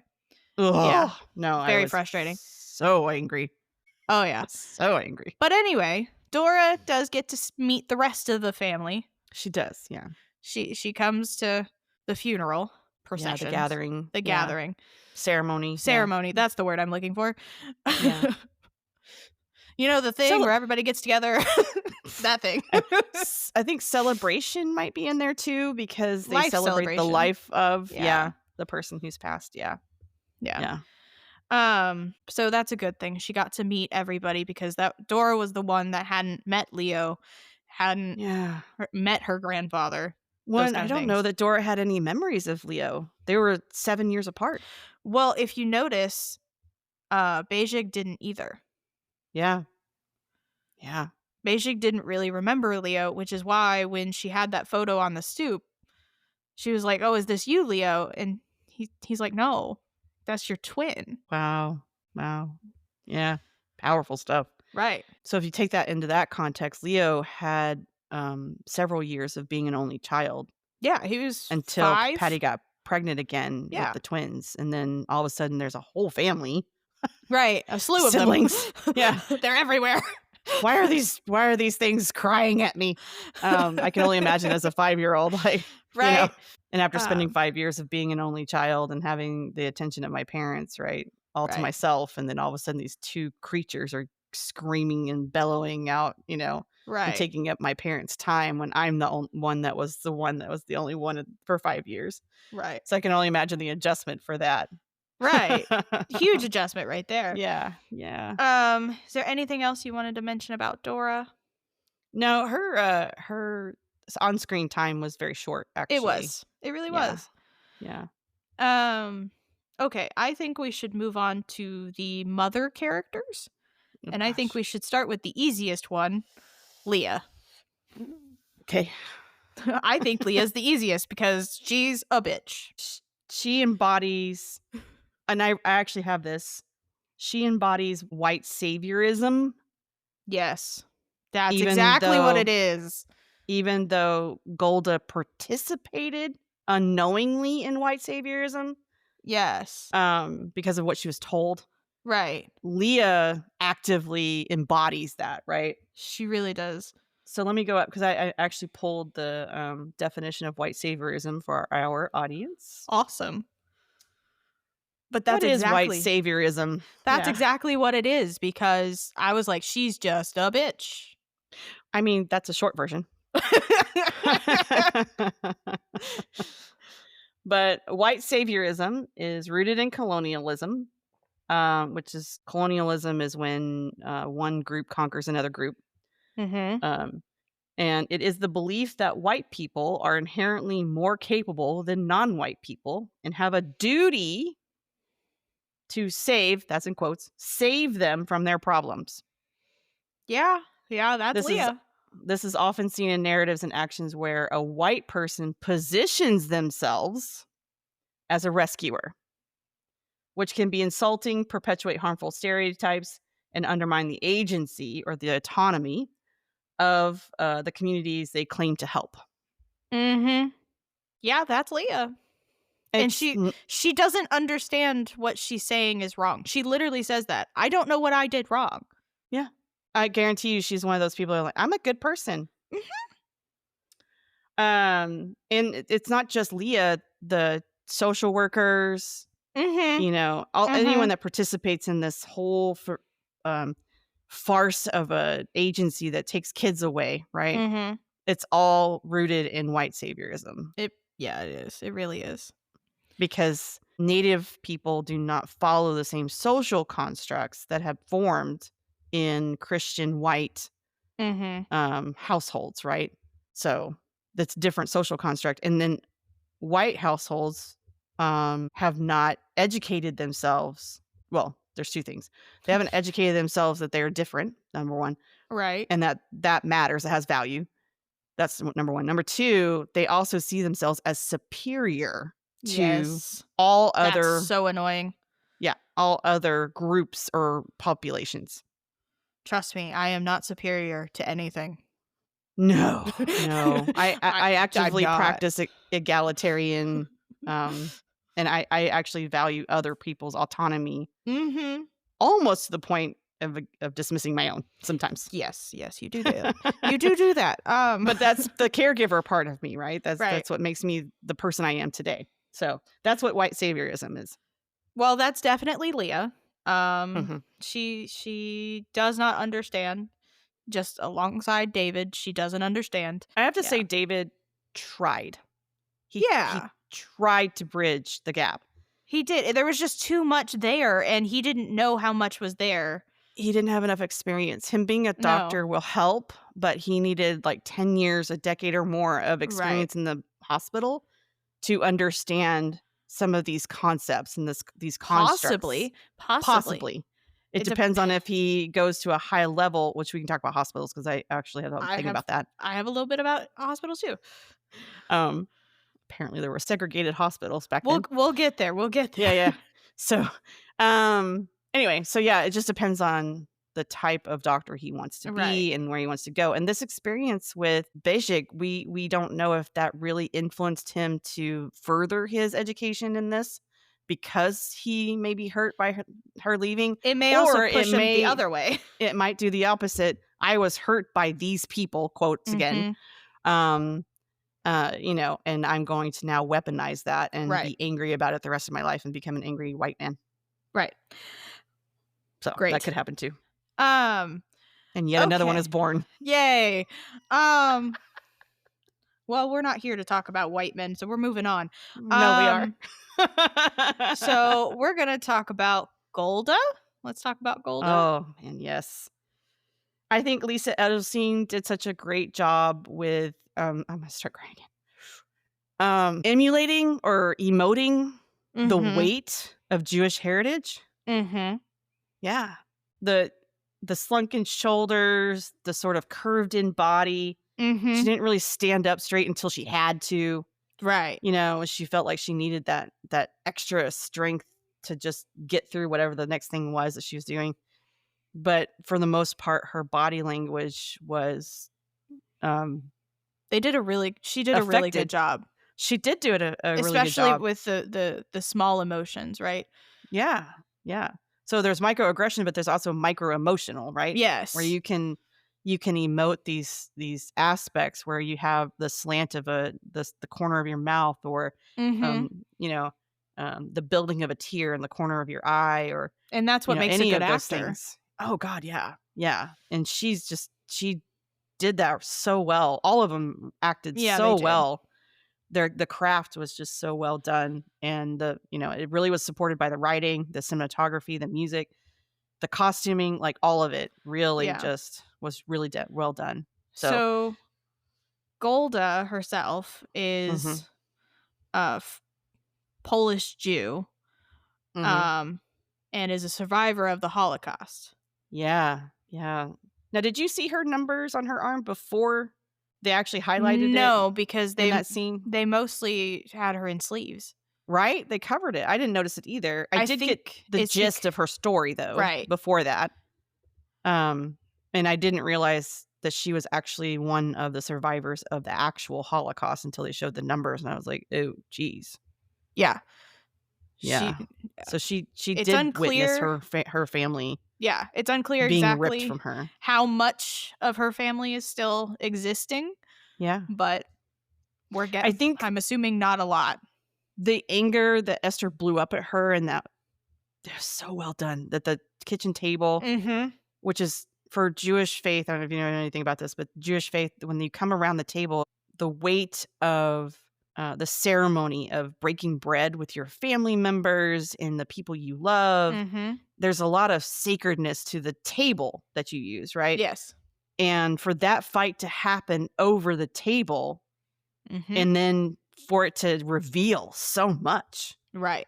was very powerful. And then it was only lit by the light, right? There was Right. darkness all around, and it Right. was only lit by the light above the table. And it was just very well done.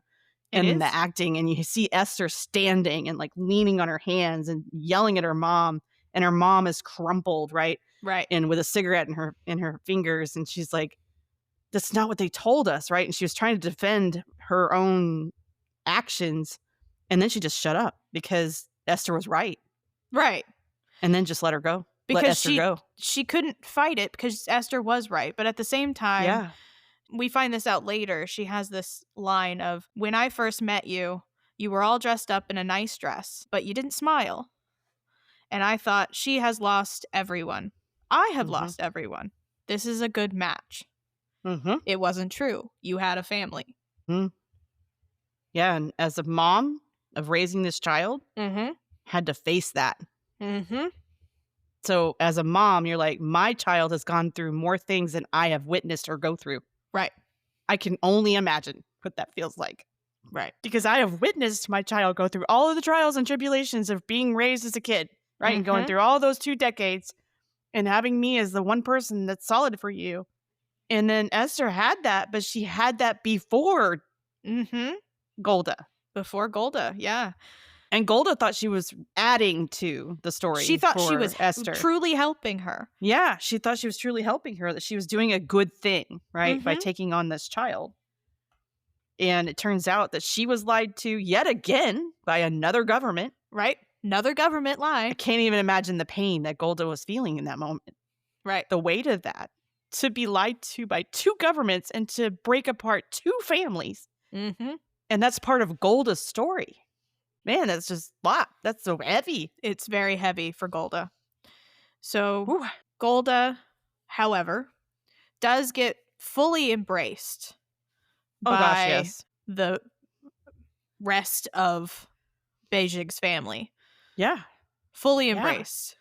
I love the scene when it's like the morning light and you see the camera pan of pan this one room. Right? You got, I think it's an adult and a child, and then there's 2 children on pallets, and then you get to Golda who's sleeping in the other bed. Right. And I'm just like, this is so cool to watch how this integrated into, they just like Yeah. literally took her in, right? They did. She was family because she's Beijing's family. Right. And Leo mentions how he was worried that she would come in and just take Beijing back. Right? Yeah. Or can try to convince her Right. or yeah. Just try to convince her to leave. But Yeah. she didn't do that. No. She just stepped in and was there. Yeah. What She can I do? helped- What she can I helped do to be cook. helpful? She helped clean. She took care Yeah. of the kids. Yeah. Yeah. She was She just- grandmotherly, right? Yeah, she just stepped And I in think to the family. from Golda's perspective, this might have healed some things for her. Right. To have that young child sit in her lap and argue over what kind of coloring she Right. was What doing. color should I do? It was such a beautiful moment because Golda's like, look at what riches I've been afforded. Right. This is the love I need. Right. And it's the same love that Esther was looking for. Right. And it's And she said, hey, Mom, come on, come enjoy this love with me. right. And she took it. And now they're both being loved. Right. And you get Golda gets to be herself. She gets to bring her Jewish heritage with her. right. She's not having to lay that down and leave it at the corner down the street, right? Right. She can And come in all masked or anything like that. she to can totally embrace. be who she is. Yeah. Yeah, yeah. And if you There's no discrimination there.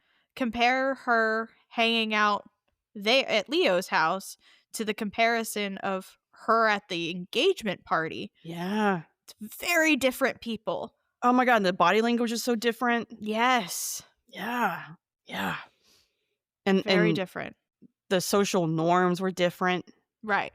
Yeah, it's pure love, just pure love. Golda felt accepted. Yeah, probably for one of the very first times in her life, I would imagine. Right? Right? Well, it depends. We don't know Golda's story. 'Cause We she don't. may have felt that accepted when she was a child, right? She had her own Right. family. She may have felt that love, and it probably brought her back. It to may that. have. It totally Yeah. may have. And I thought it was really cute for a Sin to go, come on, come with me. You're going to come and help me.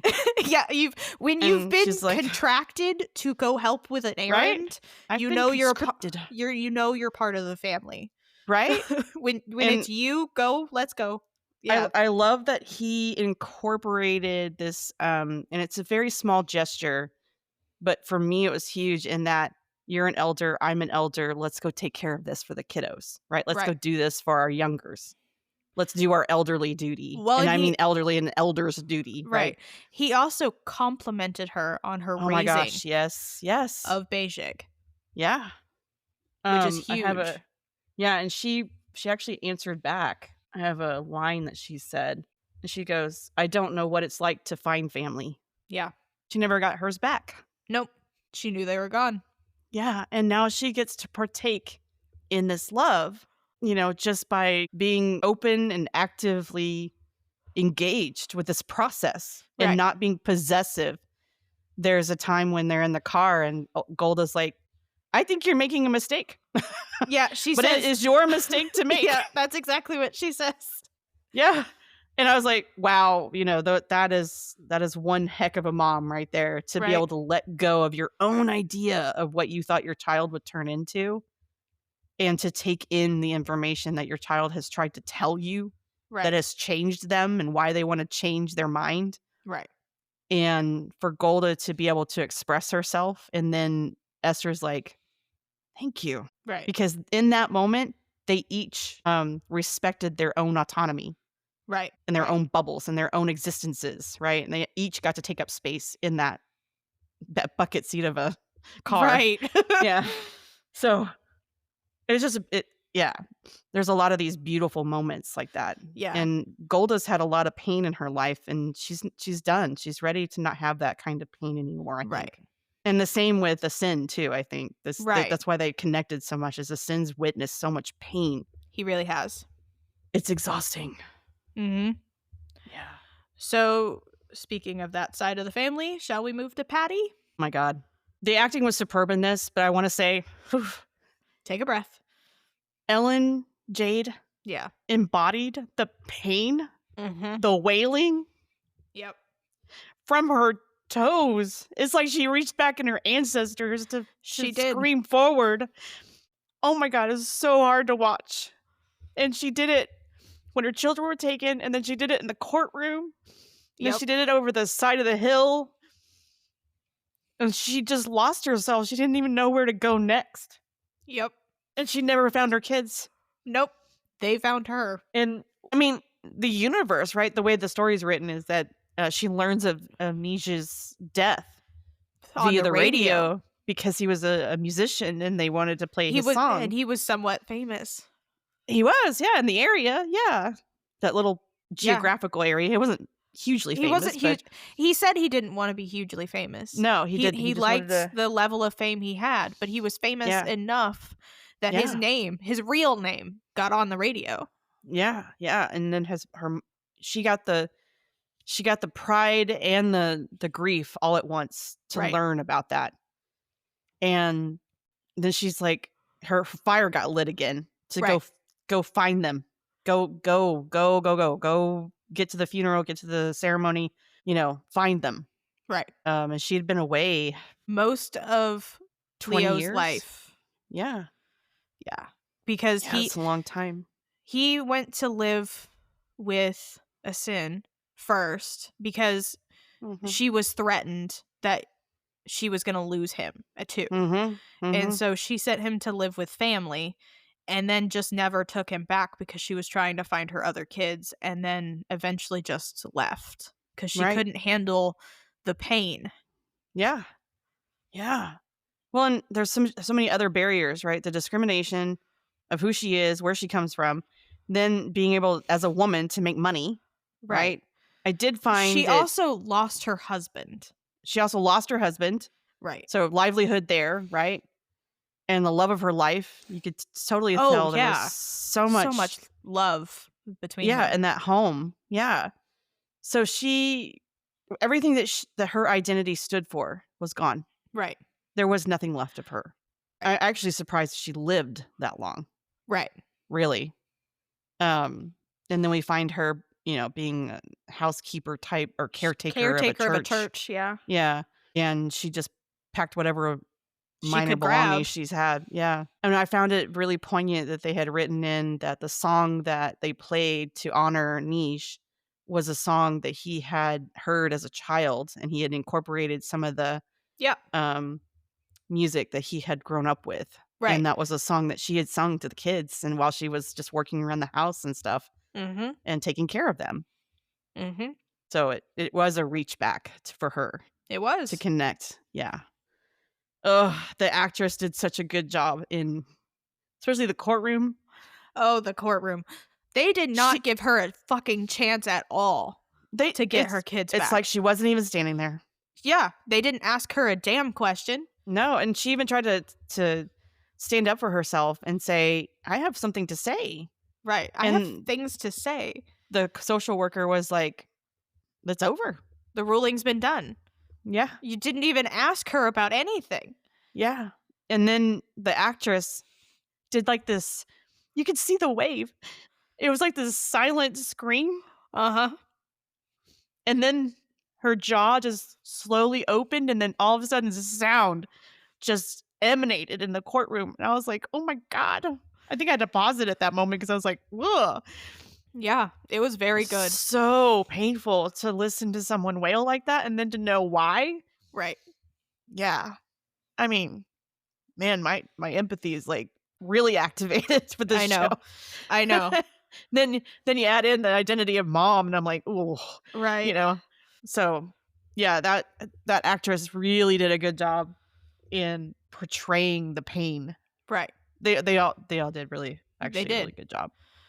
Yeah. Um, See, I okay. told you I was gonna cry through this. I knew you were going to. I mean, I've been tearing up. The audience probably can hear that.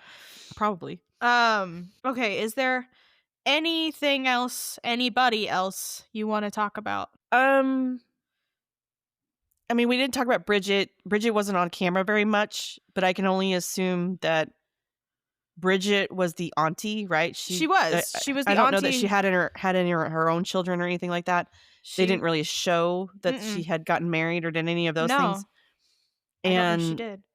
for her to she lost her whole family. She did. She lost her I don't know if it was her brother, her sister, whatever. She lost that. I'm gonna say it was probably Morris was probably her brother That would be my guess, yeah. because a sin is the father of Morris, from what I can Yes. gather. Yeah. Yeah. And so I think Bridget is the daughter, sibling group there. Bridget and Morris were the siblings. But so she lost her brother, she lost her sister-in-law, and she lost her nieces and nephews. Yep. All And it in. wasn't to like an accident or Yeah. fire or any No. of that. This was due to white saviorism Mhm. and discrimination Mhm. and the amount of pain that she's had to carry and just try to hold pieces to whatever pieces were left, which was Leo, Yeah. together to try to give him some kind of life that was balanced, right? I can Mhm. only imagine the challenge there. And then Leo ended up marrying a beautiful woman, Right. having 2 children. And she the actress, I don't know if she does this as a natural thing, but the actress that played Leo's wife is very calm presence. And Yes. you can sense that through the Well, camera, like through it the really scenes. helps. It really helps Leo because he's not calm. No, Leo is angry and fired up and, Mhm. has a whole history of pain for himself and everything. And not that she doesn't, but she has this quiet fortitude to Mhm. hold space for both herself and Leo Right. Right. and tries to reassure him constantly, right? And be his rock, Right. basically. Yeah. One thing I didn't mention was when we were talking about Patty was what I didn't like about the ending was I felt like we needed just a tad more time on Patty showing up at the funeral or Mm, the gathering. Because it felt to me like she just appeared and then Beijing had her moment and that was it. mhm, When Beijing is not the only one who was lost. Beijing is not the only one who she disappeared from. There's a lot to her character, and I felt like they could have done a little bit more with that towards the end. I can see where that would be, but I think they wanted to really pinpoint this being Beijing's story, I get the that. one child, I right? get that. And also, we have to remember that Dora likely doesn't remember Patty at all, No, but Leo being 3 years definitely old. does. Leo does, but you can tell Leo is very hesitant and cautious about even going forward. Mhm. And I think it's because he's reserved on his own feelings about what he might display to her. Right. I And was just thinking they could explore it just a little bit more before yeah, ending it. I don't know that it's actually relevant to the actual scene because I think that was supposed to be a reconnecting. Again, just leaning on Right. my empathy here that, this is a mom and a child that needed to feel each other, touch each other. You are real. I do remember you, Mhm. that I have always loved you, Right. even though I've never been there for you except for the first 5 years of your life, Right. right? And I carry pain just as much as you carry pain Right. because of that tear between us, but the tear is Mhm. being mended now, right? Right. And That Leo just needs to come around to that because That's just my only he's yeah, yeah. criticism, and it's not even a real criticism. Right, right. No, I felt it was a little bit lacking, just a tiny bit, Just a but little then bit. It felt like it could have used, like, 5 more minutes. I also like the costuming there. I don't know if you noticed, but Beijing is wearing a skirt or I think it's a skirt, that is in keeping with the customary, I didn't notice um, that. it wasn't, the modern pant or, jean skirts that she usually wears, right? Right. This was a flowing ankle length, beautiful skirt that was probably handmade, Mhm. um, and she was wearing that at the funeral, and her mom was wearing something similar when she came, Patty, and Mhm. I thought, "Well, that's beautiful," just to watch how the culture is being displayed and exhibited, but then also this moment that the parent and child are sharing, Mhm. there it just furthers that the cinematography of, um, that reconnection Mhm. of the 2 of them. So, Okay. people don't really think about that when you watch TV, but I do. I look at all the I things. mean, I we look at try all of to, the yeah. You Yeah, and I I look at all the do. decor. Look at Yeah. everything. I look at That's all why the we're doing this decor, all the podcast. things, yeah, all the props. Yeah, all of it was just done really, really well. Mhm. The only other thing I could think of that I would have as a criticism would be Adele's, like, aging makeup, I guess, because Yeah. 20 years had gone by, and she didn't look much different then, but, uh, Um, they gave her a it's okay. perm. Yeah, that's '80s. Um, yeah, I don't know. Yeah, She I still agree. seemed a little stunted a bit too in her Right. emotional maturity, like, and I guess that speaks to some things too, just thinking about my back on my own story, my own life, and I don't know. There Okay. could have been just a little bit more done there, Yeah, I but that agree. was just a very minor Again, criticism. these are minor. These are so minor. Yeah. Um, okay, is there anybody else you wanna talk about before we hit trivia? The miscellaneous category? I don't think so. Okay. I don't think so. I think we talked about pretty much every female character that was in this, Right? short of the really, really tiny ones. Right. I think we hit everybody. Okay, so I have a section called non-English words in my miscellaneous category. Okay. They're mostly Jewish words or Hebrew. Oh, okay. Um uh there's a few that are not, but so a shul is a synagogue or a community center and or Mm, it's sometimes both. uh-huh. So they talk about going to shul a lot. At one point one of the characters says sei gesund, which means be healthy or be well. Oh, okay. And then when they're doing the toast, they say l'chaim, which means to Mhm. life. Yeah. I don't know about you, but I had a hard time. I had to go, like, go back 10 seconds and, like, "What? What?" Oh, I have my subtitles on all the time, every time, no Yeah, I matter probably what. should have watched it with subtitles because it was a little difficult to pick up on some of the words and also the names. Right. Yeah. So, do you have any trivia you would like to talk about before I go through mine? Um, talked about the bus thing. I do have some trivia. I have the Indian hospital trivia. Sure, if you want to do that. So when it was mentioned that Morris was moved to an Indian hospital, and I was Mhm. like, "Well, that doesn't sound good."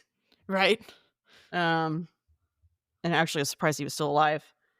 But in the 1960s, an Indian hospital, in the context of North America, was referred to as a racially segregated government-funded facility for Mhm. Indigenous peoples, many of which were created to isolate patients with tuberculosis. Yes. These hospitals were characterized by underfunding, overcrowding, and practices that included experimental treatments and, in the United States, forced sterilizations Yep. of Native American women by agencies like the Indian Health Service, which sounds like a good thing, but it's not. Mhm. Many of these hospitals began closing or converting in the late 1960s and 1970s to be replaced by other forms of care.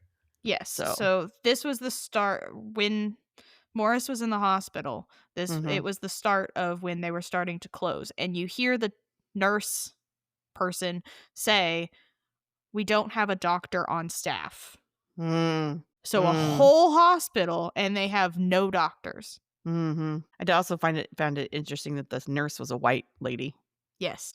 I will say for Indian hospitals, in 2008, former patients of Indian hospitals filed a 1.1 billion class action lawsuit against the federal government.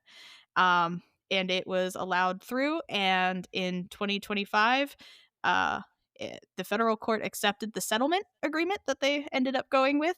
The settlement agreement offers individuals compensation to survivors of Indian hospitals, of those who suffered abuse specifically. It Mm, also um, provided 150 million for a healing fund, and then 235.5 million for education and research. wow. And that was just this year Wow. about Okay. Indian hospitals. So that was when that lawsuit got finished. The settlement happened. That tracks. Okay. I have some fun trivia. Okay. Do you remember when um Beijing and Niche go bowling? Yes. So I looked it up because I was like, what the heck is that? Yeah, because you think, at least for us, when you think 10-pin bowling, right? Yeah, when someone says bowling, I'm thinking put your 3 fingers in and bowl, right? That's called With 10-pin like a bowling. That's it what it is called is. 10. I didn't know that when until Oh, I yeah. was looking this up. Um, so I had written the question, what is bowling with smaller hand-sized balls? Um, so AI was like, bowling with hand-sized balls or a hand-sized ball refers to duck pin or candle pin bowling, which are regional variations of the sport that use smaller finger holeless. That's actually written there. Finger holeless balls. The games are often considered more skill based, and as they rely on precision and dexterity rather than brute force. And I Yeah. found it interesting and kind of funny that Niche actually knew how to do it much better, Oh, right? yeah. And he could do it with one arm. And then Esther's like, I'm just going to do it under my legs. She Right. just went up there like a toddler and rolled the ball down the middle of the thing. So it's also called 5-pin bowling. Mm. And it And was all the pins stay there though. You just yeah. throw 3 balls at it because you only get 3 chances, Mhm. and all the pins stay in the same place. It They don't was pick it up and clean out and all that stuff. They just all no. stay there. Yeah. Yeah, it was because people were complaining that 10-pin bowling was too strenuous. And so they made Okay. 5-pin bowling. The pins are smaller and the balls are just hand-sized. They're rubber Yeah. balls. Yeah. It looked fun. It looked fun. Technically they have it in the US too. It's just not as common. Yeah. That makes sense. It did say yeah, it said it was regional. I only have one more thing on my miscellaneous that we haven't talked about yet. Would you like to talk about it, or you want me to do my trivia first? You can do your trivia. It might roll in there. You might have it actually. Okay. I wanted to talk about a bannock. Bannock? It's the food that Okay. so Patty is making it when the kids actually get taken. Like, that's what Hmm. one of the things she's doing at home. Okay. And then Golda is taught how to make it at Oh. Leo's. So Huh. basically it's flour, baking powder, sugar, lard, and then milk or water combined and kneaded together, sometimes with spices and dried fruit and other flavoring things, and then either fried or baked, and then food. That's food. Oh, is that what she served them and the bottom one was burnt? Yes. That one. Yes. Oh, and I love the little joke that she's like, Beijing can cut, or I think she called her Esther at the time, Yeah, she did. can cut vegetables, but don't let her cook. Don't let her cook. Don't let her That was anywhere near a cute. stove. That was a very mom thing to Right. say. Right. That's neat. Um I didn't realize it tied through the storyline like that. Yeah. Yeah, it was mentioned a Yeah. few times. So if we take that in context, because I was up in all my feels in this show. Yeah. So with the mom making it before the kids were taken away, it's almost the conveyance of love and Mhm. caring and caregiving. Yep. And then forward head 20 plus years or whatever. And again, it's representation of love and family community and things like that. The coming together, right? Mhm. To experience that love. So, and then to have Golda be the one to make it Mhm. is a bridging of the discrimination, the healing of Right. discrimination. Yeah, that's so powerful. Mhm. Woo! So, another thing I saw was when they did the tearing of the fabric. Yeah, the cloth. Yeah, Yeah. tearing of the cloth. So it's called Kira, and it means tearing, and it's the act of tearing someone's clothes or a cutting or tearing of a black ribbon and Mhm. worn on someone's clothes. Mhm. This is supposed to be an expression of grief and anger at the loss of a loved one, and Mhm. you wear the torn thing for 7 days of Shiva. Yeah. I actually wrote that the Indian ceremony was expressed as 4 days, Yeah, and I thought, "Well, that's interesting because in Jewish faith, it's 7 days." it is. I love it. Yeah. Anyway. Yeah. And I love how the 2 come together in that, again, there's a bridging there, right? There's this Mm-hmm. melding that happens, and, I think in some way, Golda likely was comforted, I guess would be the right Mm-hmm. word, that there would be several days of mourning, right? Right.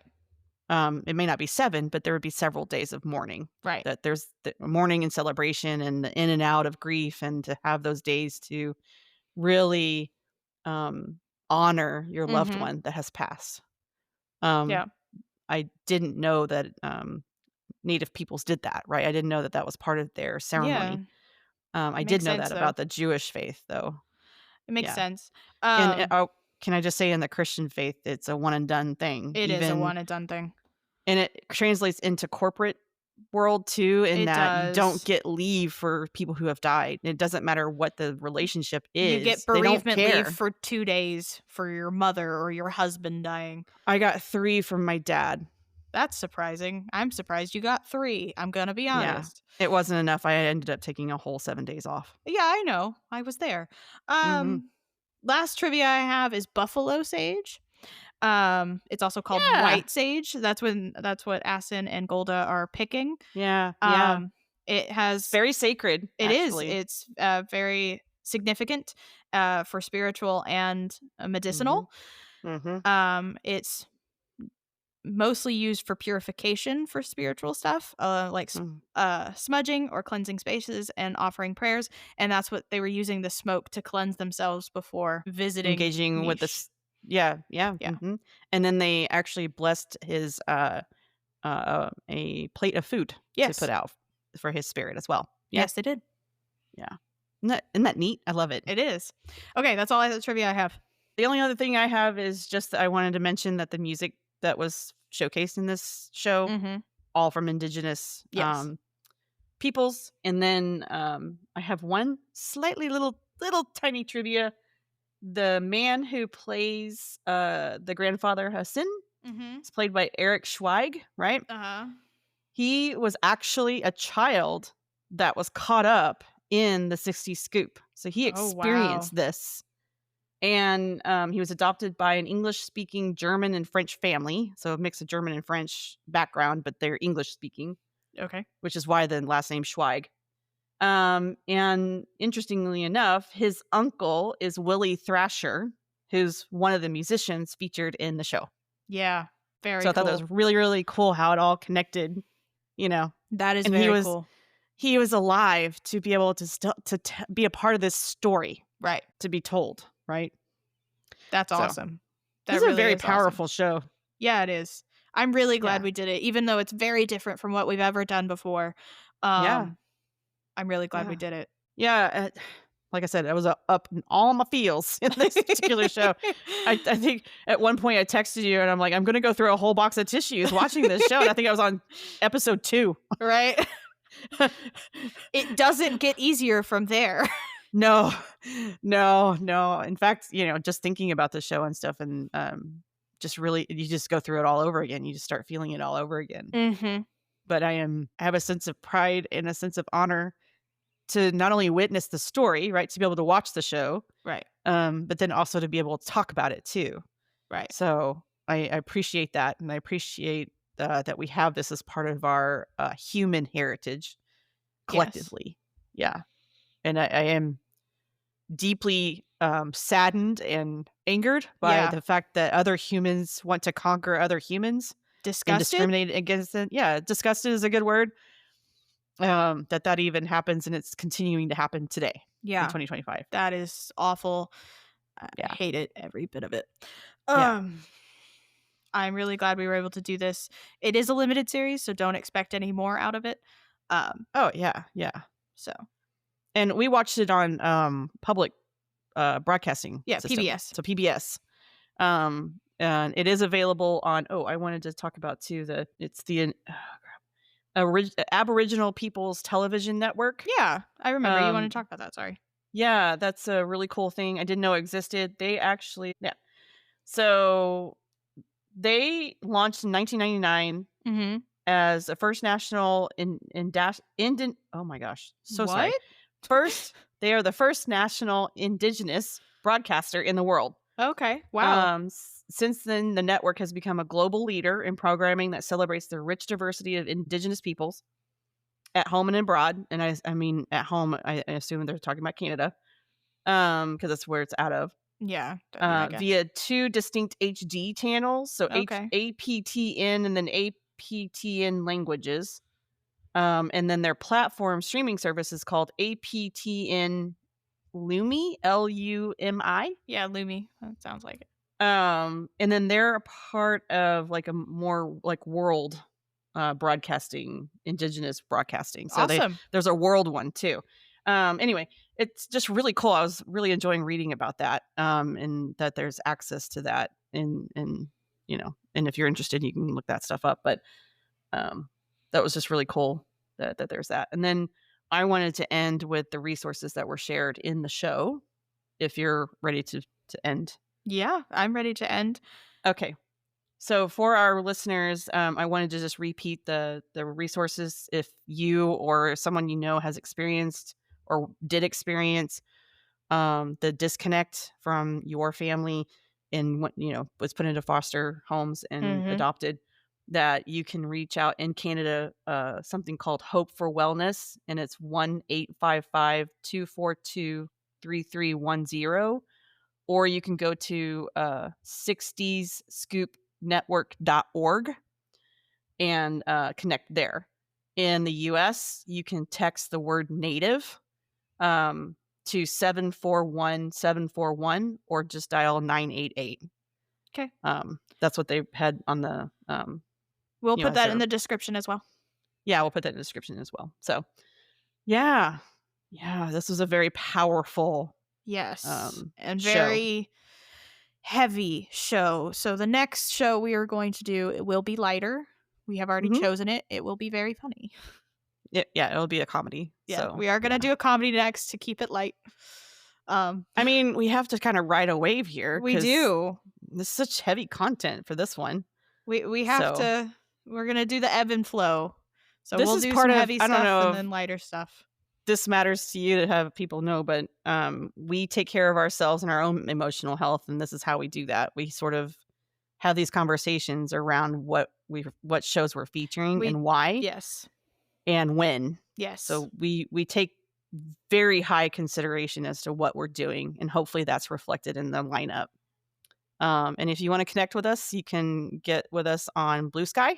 Yeah. Follow us on all of the stuff. Apple Podcasts, Spotify. Yeah. Anywhere YouTube. You reach YouTube. Mm-hmm. So yeah, reach out to us if you want to connect, and we'll be looking for you. All right. So take care of yourselves. Love yourself. Love yourself. Have some compassion. And we'll see you on the next one. Well, we won't see anybody, but they'll hear us. Okay. We'll talk at you later. Yes. Talk at you later. Bye, everybody. All right. Bye. Thanks.